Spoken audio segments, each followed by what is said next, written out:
jeg synes, det er nu, man skal skifte. Og fordi dem, der køber en elbil, er glade for det. Så det er bare om at komme i gang. Og det mener jeg virkelig helt alvorligt. Jamen, velkommen til Varde, Jan. Tak. Tak for at besøge os. Meget gerne. Der sidder måske nogen derude, som ikke lige ved, hvem du er. Kan du virkelig det? Måske. Lad os prøve at se. Ja, selvfølgelig. Vil du lige præsentere dig selv, hvem du er, og hvad du bruger tiden på? Ja. Jeg hedder Jan Lang, jeg er markedsanalytiker fra Bilbasen.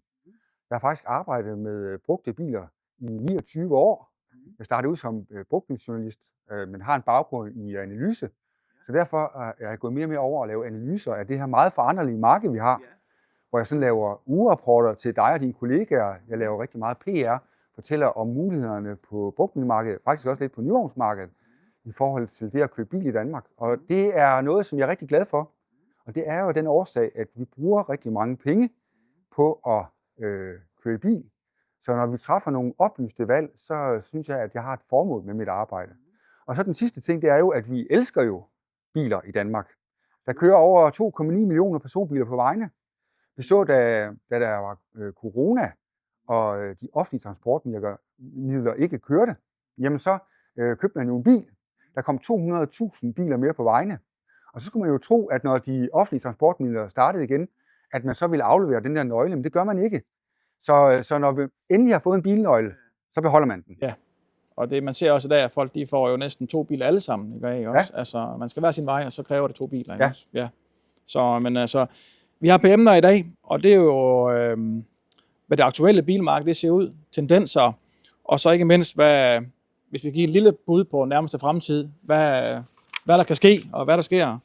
Og vi har jo brugtvognsmarked i dag jo, her hos os, og det er jo det største marked, og der blev solgt knap 500.000 biler sidste år i brugtvogn, helt præcis 471 i 25. Ja. Så det var travlt år. Så kan du give et par ord ud fra hvad der skete sidste år? Ja, altså sidste år blev der solgt 471.000 brugte biler i Danmark. Det er rekord. Det var 3% mere end rekordåret. Det forrige rekordår, 2024, hvor det var 457.000 biler. Og det er altså nogle ret interessante perspektiver. Vi er faktisk det land i Europa, hvor der bliver solgt flest brugte biler i forhold til, hvor mange nye biler, der bliver solgt. Så hver gang en privat dansker, altså en husholdning, køber en ny bil, så bliver der solgt over 7 brugte.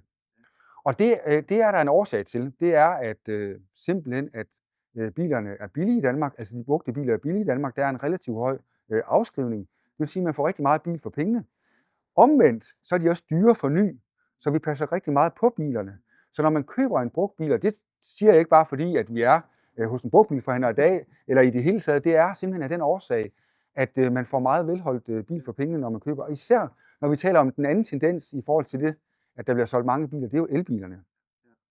Der bliver solgt 46% flere elbiler, brugte elbiler, i 2025, end det gjorde i 2024.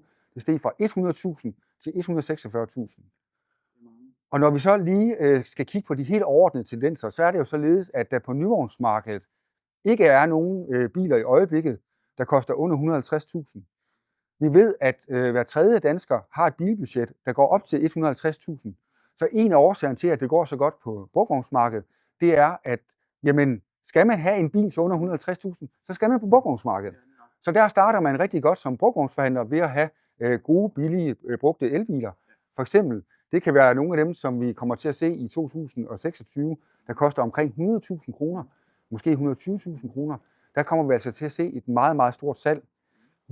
Når vi kigger på de prissegmenter, der stiger mest i søgninger på Bilbasen, så kan vi konstatere, at søgningerne på biler med en elmotor fra 80.000 kroner til 120.000 kroner, de er steget med 400% i 4. kvartal. Så dem, der har et begrænset bilbudget, skal vi ikke bare kalde det, de skal også til at kigge på elbiler her i 2026. Ja. Det er meget interessant at høre jo. Altså, og hvad hedder det? Og hvis vi nu bevæger os over i forskellige drivkræfter, og der har vi taget lidt forskellige skemaer med her. Ja. Nyvognssalget og brugtvognssalget, og det er fordelt ud de forskellige drivkræfter her. Ja. og det er igen med tendensen her, hvad der sker herhjemme. Og det er jo tydeligt at se på graferne her, hvad der sker. Men hvis vi starter med måske den svageste nu her, det er diesel. Vi har jo altid været glade for diesel herhjemme. Og specielt i vores bilhus har vi solgt utrolig meget diesel. Udvalget, det ændrer sig lidt, kan du se. Og der bliver solgt meget få diesel. Og dem, der nok bliver solgt, bliver efterfølgende solgt til eksport. Jo. Så det snæver meget ind markedet. Er det bare sådan, det er nu med diesel herhjemme? Eller? Ja, det er det. Altså, med god grund har vi været glade for diesel. Det var jo en gang, hvor det var klart den billigste bil at købe. Især for dem, der kører rigtig mange kilometer. Brændstof. Og man kunne køre langt ikke på en opladning, på en tankfuld. Ja. Så det var den årsag. Men det er således, at når vi kigger på de her faktorer, der ligger til baggrund for, at diesel falder i køb, så er det to ting. For det første er der rigtig mange bilproducenter, der er stoppet med at lave dieselbiler. Hvis vi sådan kigger på det, så er det vel samlet set 5-7 tilbage, hvor det før var 25. For det andet, så er det dyrt i dag at køre i dieselbil. Det er dyrt at tanke. Det bliver dyrere tanket i fremtiden. Der er høje ejerafgifter forbundet med det. Og så er der usikkerheden om det her, om man kan sælge bilen i Danmark efterfølgende. Omvendt, så ser det helt anderledes ud for elbilerne. Regeringen har jo lige fjernet elafgiften. Det bliver billigere at lade.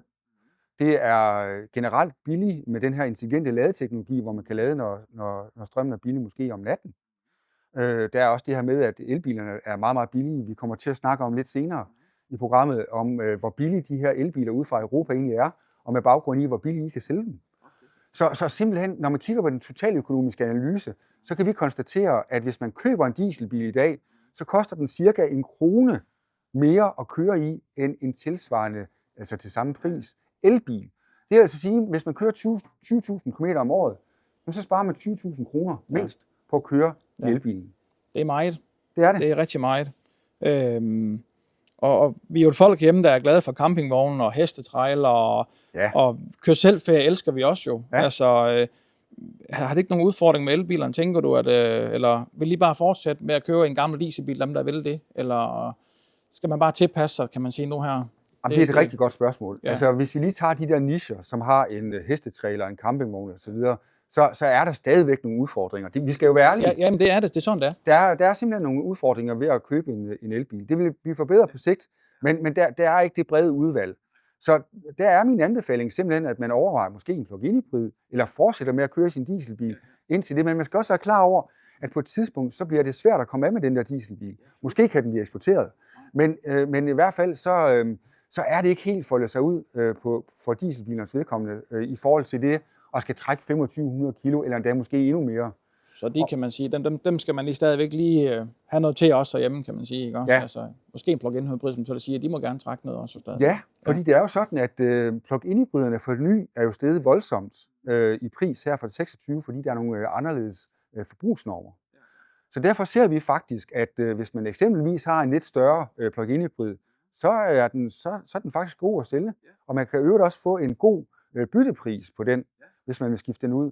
Men man skal så også være klar over, at så kan der være nogle udfordringer med at finde et nyt alternativ, der kan trække lige så meget som de her. Ja, det er klart. Det er klart. Og hvis vi kigger på benzin, de er stadigvæk godt med, fylder ret godt i statistikken, og det er jo også et godt bud, hvis man ikke er klar til el. Og så er benzin måske et godt alternativ stadigvæk. Jamen det er det, og det er alternativet. Altså i dag, når vi kigger ind i, hvad forventningen er til 2026, så bliver det elbiler. Men det er klart, at hvis man måske ikke lige har en livssituation, hvor det passer, eller man måske ikke vil køre el, så er benzin alternativet. Men jeg må også sige, at jeg kan jo godt lide benzinmotoren. Det er jo øvrigt også en meget energieffektiv motor. De bliver moderne og udviklet. Ja, men jeg vil sige, at det er også ved at være farvel til benzinbilen. Det må vi jo konstatere. Ja, det går også tilbage jo. Det gør det. Ja. Og igen vil jeg sige, afhængig af, hvornår beslutningen bliver taget, men der er en EU-forordning på vej. Måske er det i 27, måske er det i 28, den bliver vedtaget. Og så stiger prisen på benzin med 1,5 krone, og faktisk også med 1 krone og 65 øre mindst på diesel. Og så vil jeg altså sige, så begynder det at blive dyrt at tanke. Ja, Men det er du så jo tilbage igen, det der med, du sagde før, men det bliver en krone dyrere, ikke også? Kører 20.000 om året, jamen så har vi regnstykke allerede, ikke også? Så er det en dyr fornøjelse at købe benzin også lige pludselig. Ja, det er det. Men altså, jeg har ikke noget imod hverken diesel, benzin, eller jeg rådgiver bare ud fra de nøgletal, vi kan kigge ind i. Ja, nemlig. Selvfølgelig. Og så kommer den selvfølgelig plug-in hybriden, ikke også? Altså, den fylder meget lidt tilbagegang også, og, men det brugtvogn hernede, der går den lille smule frem, men det er meget lidt jo, men som vi var inde på før, så er der jo lidt mening med det, ikke også? Jo, jeg siger, altså plug-in hybriden er jo en overgangsteknologi. Den fik jo nogle meget, meget fordelagtige fradrag tilbage i 2021, da det nuværende afgiftssystem blev vedtaget. Der startede det rigtigt, kan man sige. Ja, ikke også? Der var jo 55% fradrag i det første år. Og det betød jo, at en bil som eksempelvis Ford Kuga, eller man kan tage nogle af de store Audi'er, eller for den sags skyld en BMW, eller sådan noget. Ja, de blev jo voldsomt populære. Ja. Og nu er de så ved at være 3, 4, 5 år, og det betyder så, at de også skal skiftes ud. Så jeg tror også, at det er ved at være slut, men der vil være en lille niche, især for de store biler. Et springbræt til at få en elbil, så en hybrid der, ikke også? Og det vi ved, det er jo, at dem, som har ejet en plug-in hybrid, de har været meget glade for det. Men der er også rigtig mange, som nu skal til at tage et skifte til at købe en bil med rendyrket elmotor. Og så kommer den her elbil selvfølgelig med ud fra de statistikker, vi har fra autobranchen i Danmark, det er jo, at nyvognssalg, det hedder 70% af de sælger, det er en elbil, og 26% for os brugtvognsforhandlere. Ja. Også. Ja. Det er en stor del. Det er det. Altså jeg forventer, at for elbilernes vedkommende, med baggrund i både det brede udbud, nu kommer der relativt billige elbiler i løbet af 2026. Og så vi ser også, at på brugtvognsmarkedet, der bliver der også mange flere billige elbiler. Jeg tror virkelig, at det er 2026, hvor det virkelig for alvor på brugtvognsmarkedet breder sig ud. Og jeg vil vurdere, at vi mindst er inde i en fordobling, når vi gør salget op for 2026. Det bliver spændende. Og så er det jo det ballade, der var en lille smule snak om efterår med afgiftsstigninger. Ja. Udskudt lidt til 27, går der snakker om. Og det store spørgsmål er, hvis der nu kommer afgift på dem, hvad sker der så med en elbil? Ja, men altså, der skal jo ske noget på et tidspunkt. Og den her, der er jo en fastfrysning af 2025-niveauet ind i 26. Det vil altså sige, at stadigvæk så for de nye biler, så er der ikke afgift i en elbil, hvis den koster under 420.000 kroner.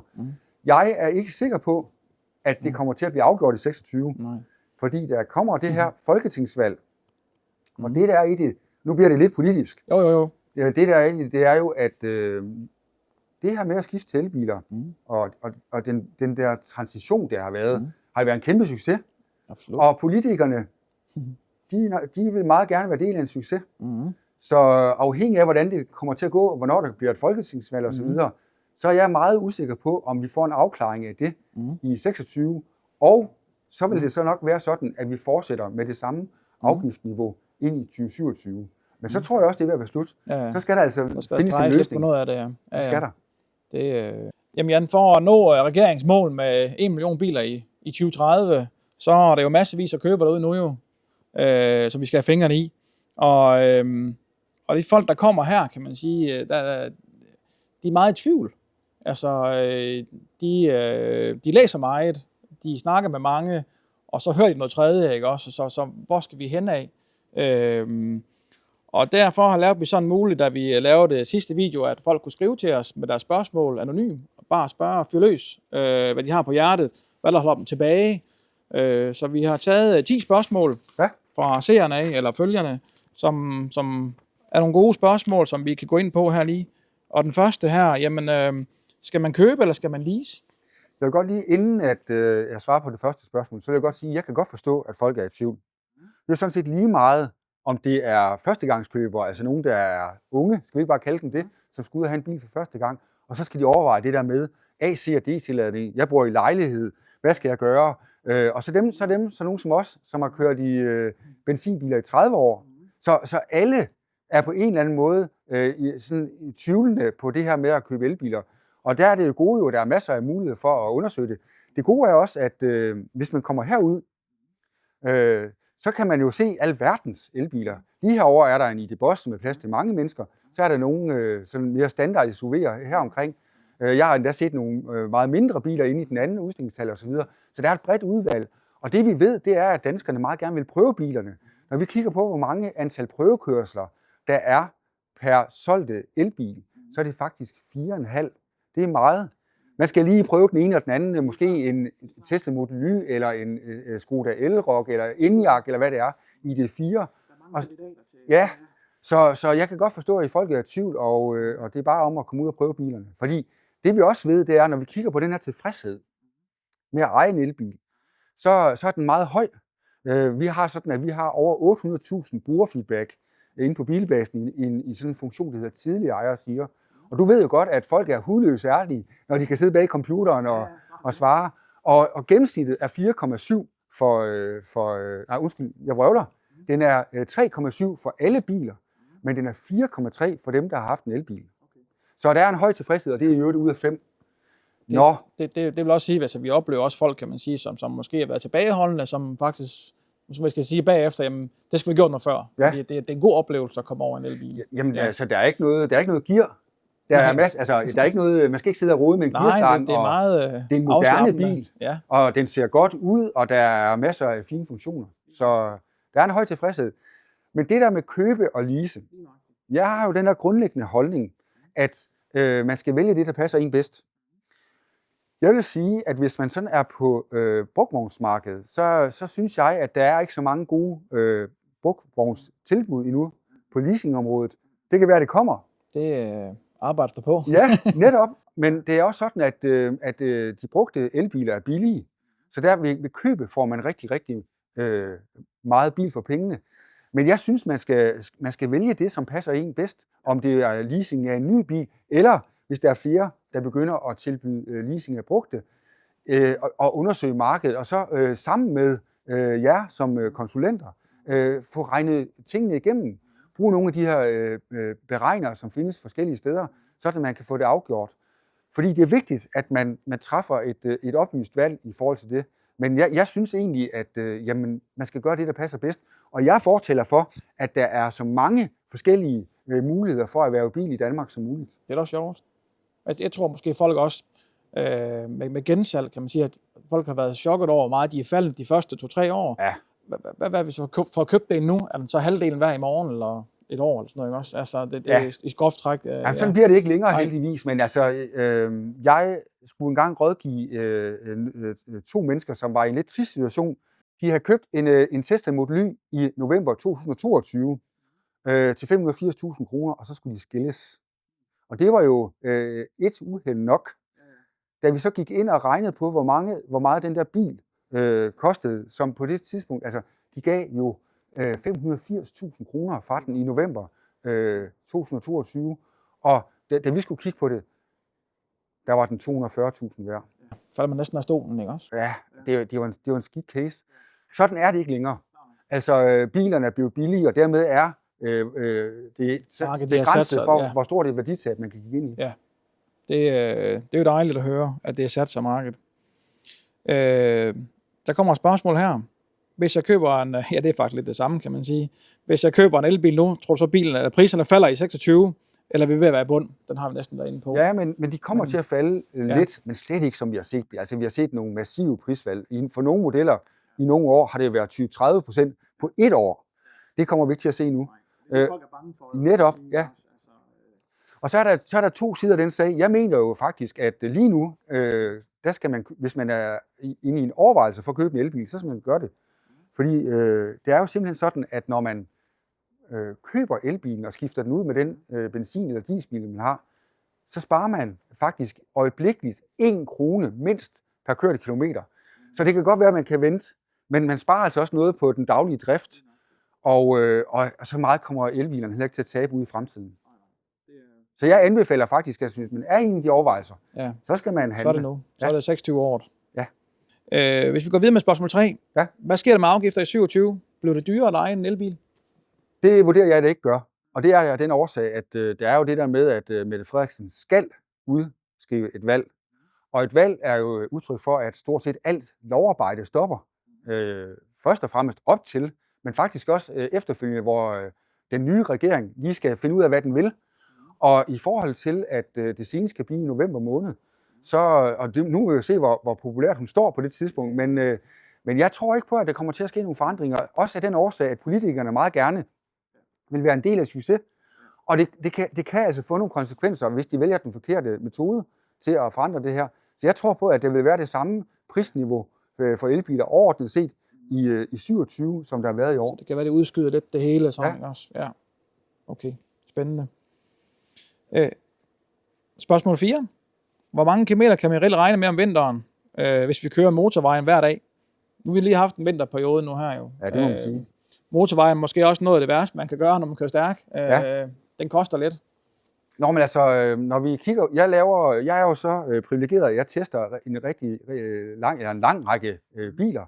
Og det er jo sådan, at elbilers rækkevidde er gjort op efter noget, der hedder en VLTP-norm. Det er sådan en test, man laver, og den passer selvfølgelig ikke, fordi det er lidt teoretisk. Ja.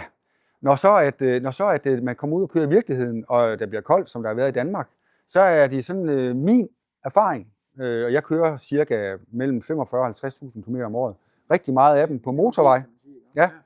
Det er, at så er i forhold til den opgivet rækkevidde, så bliver den realistiske rækkevidde, som vi kalder det, den bliver reduceret med 30%. Og så er der en ting, der er vigtig her. Det er, at jeg kører personligt altid omkring 110 km i timen.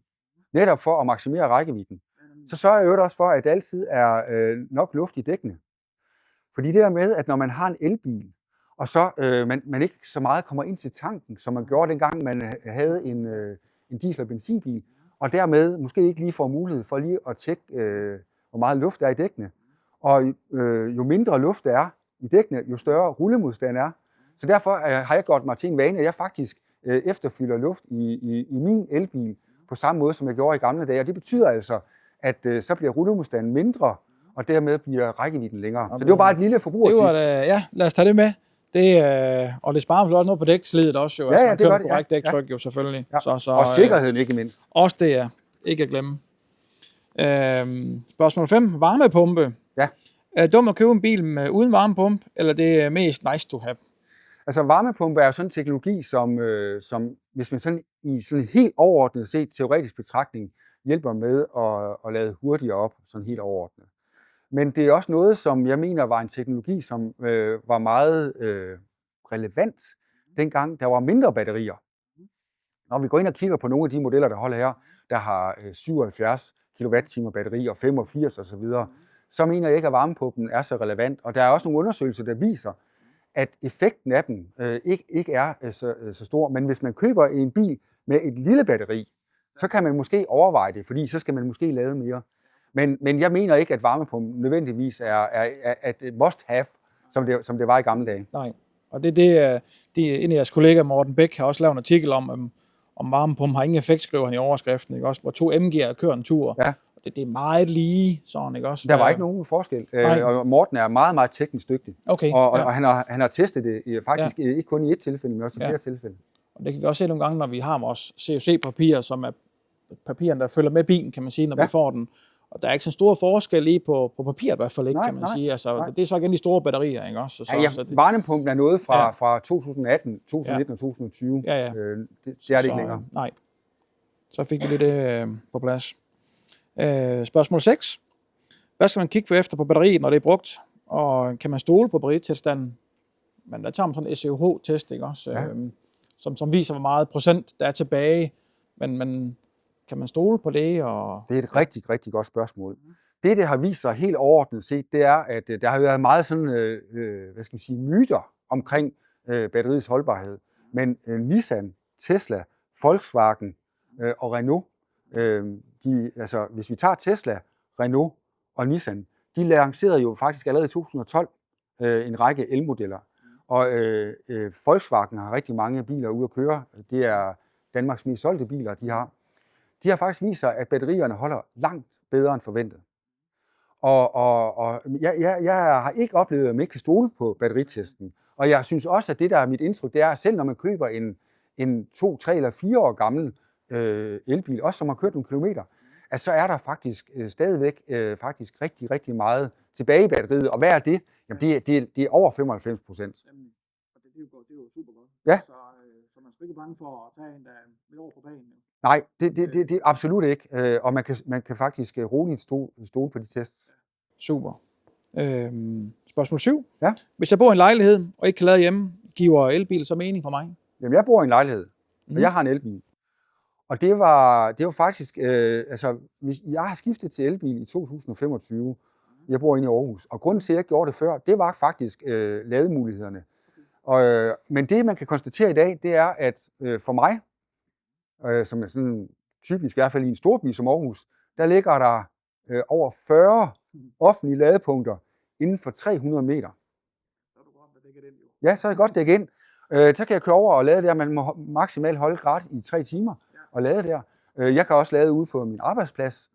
Når vi kigger på de sådan lidt større analyser ud fra noget helt andet, end hvad jeg oplever, Jeg har en personlig erfaring. så kan vi konstatere, at antallet af offentlige ladepunkter, det går den der vej i Danmark.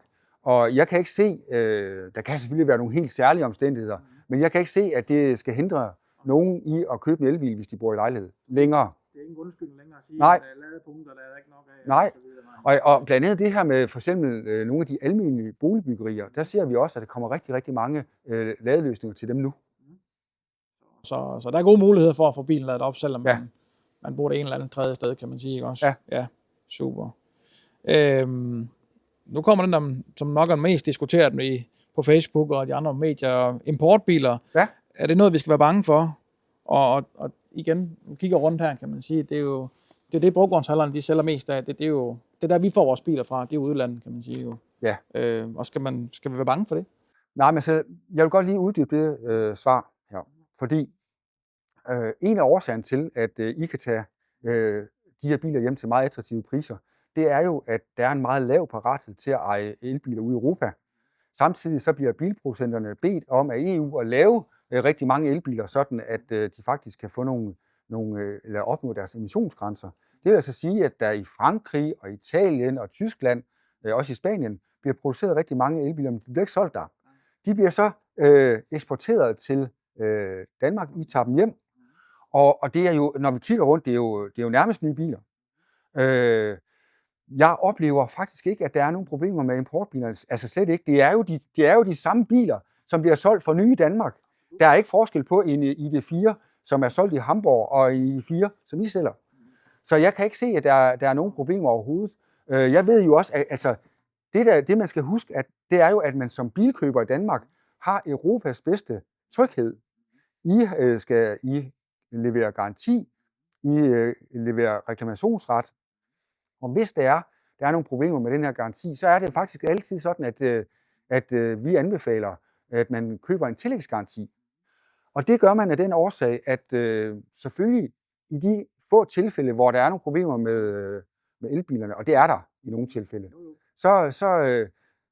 så har man en høj sikkerhed ved at vælge tilkøbe sådan en forsikring. Og jeg vil lige understrege, at jeg har ikke nogen kommercielle interesser i det her.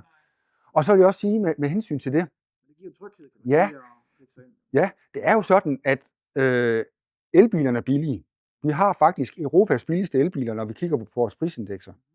Så man kan bruge noget af det. Det er sådan lidt gynger karuseller tankegang. Man får rigtig meget bil for pengene. Hvorfor ikke lige købe sig noget ekstra godt tryghed i, lad os sige, 3 år, eller hvad man vælger? Så det anbefaler vi faktisk. Sådan, at man både får en spændende ny elbil, relativt set, og får noget sikkerhed. Og det igen, kan man sige, at brugvognsmarkedet er jo stort, og der er mange biler, og vi kan spare lidt på prisen, ikke også? Altså, og hvis bilerne er så nye, som de er, jamen, så er det bare dejligt at spare nogle penge. Man får en ny bil. Ja. Så jeg ser ikke nogen problemer i det. Og jeg vil faktisk sige, at hvis vi sådan lige kigger helt overordnet, så skal de danske bilkøbere være glade for, at de tager de der biler hjem. Fordi konkurrencen er jo enorm. Altså, hvis man tidligere så, hvordan konkurrenceforholdet mellem nyvognsmarkedet og brugtvognsmarkedet var, så var det jo importørerne og nyvognsforhandlerne, som dominerede. Det var dem, der satte prisen. I har jo lige så gode vilkår til at tage biler hjem, som en nyvognsimportør har. Og det betyder altså, at der er høj konkurrence over for bilkøberne, og det medfører lavere priser. Det kommer kunden til, forbrugeren til gode jo. Ja. Nummer 9. Den er måske lidt, men altså, hvad er den bedste bil på markedet lige nu til en familie med 2 voksne og 2-3 børn til et budget til omkring 300.000? Hvilket selvfølgelig er mange penge også, men altså, men elbilen har jo været dyre, kan man sige, ikke også?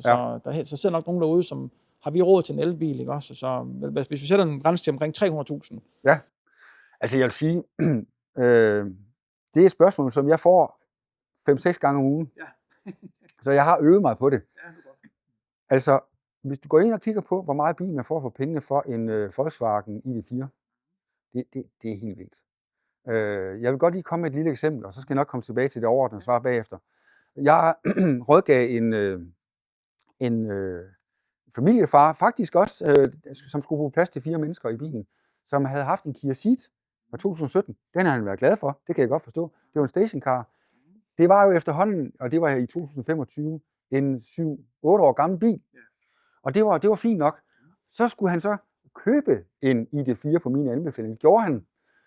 Og så skrev han så tilbage på mailen der, han følte det jo, som om han var kommet over i et rumskib. Alt det bil, han har fået for pengene, han har faktisk ikke engang brugt 300.000.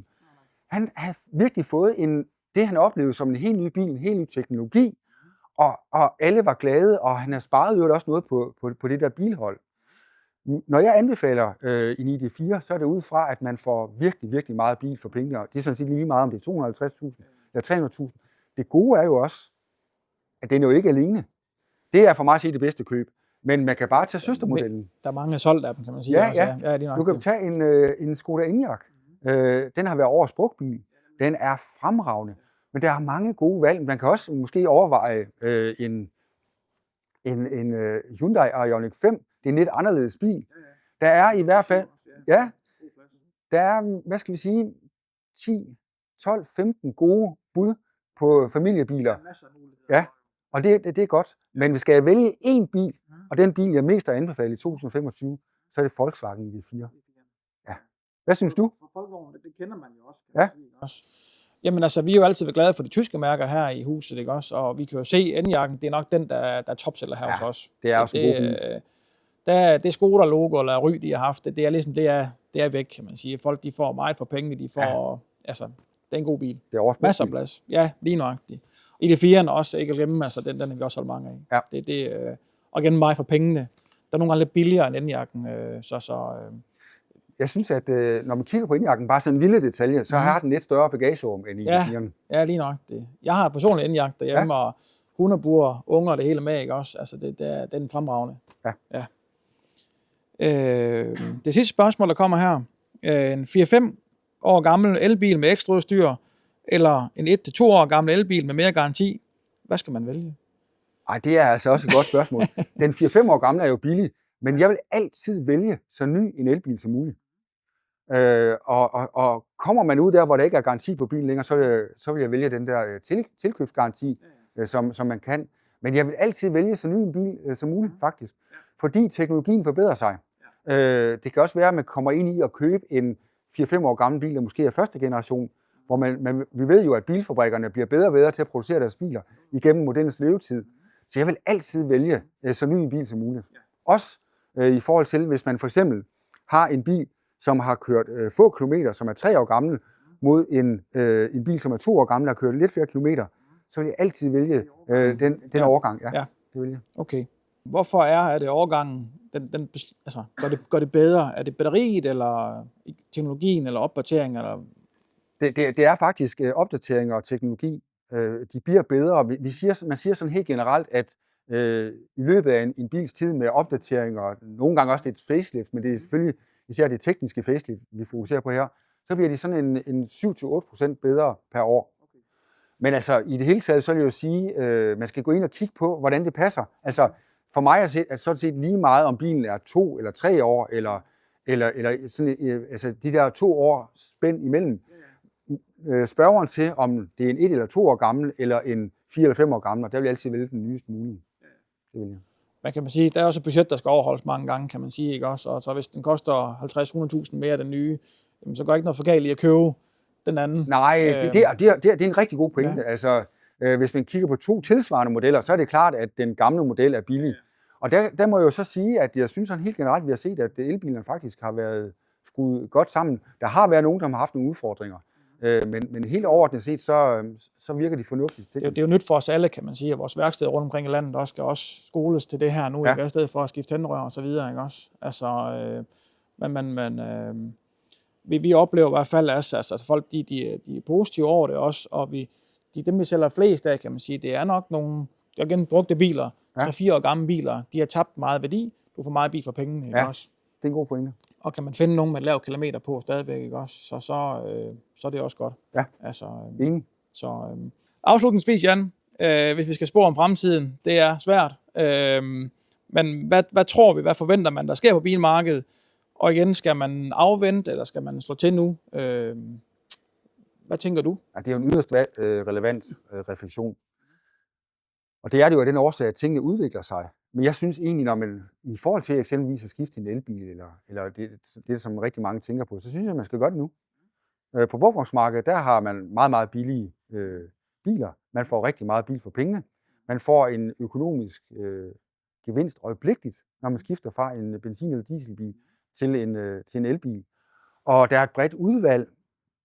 Der kommer ikke til at være nogle kæmpe skift i teknologien i fremtiden. Der går i hvert fald mange år, før det sker. Vi er godt med. Ja. Jeg ved ikke, I har vel, hvad har I, 15-20 forskellige elbiler at vælge mellem? Nogle til pendlerkørsel, nogle til familiebrug, nogle til almindelig kørsel. Jeg synes, det er nu, man skal skifte. Og fordi dem, der køber en elbil, er glade for det. Så det er bare om at komme i gang. Og det mener jeg virkelig helt alvorligt. Og det er også billigere at lade nu jo, efter elafgiften er forsvundet for os, ikke også? Ja. Så driftsomkostninger er lave. Ja. Så det springer ud i det, mener du? Ja. Ved vi, Jan, det var super flot det her. Jeg vil gerne sige på vores vegne, tusind tak, for at du kom i dag. Jamen tak for jer også. Ja, jamen selv, det var spændende at høre om. Tak for nu. Tak for nu.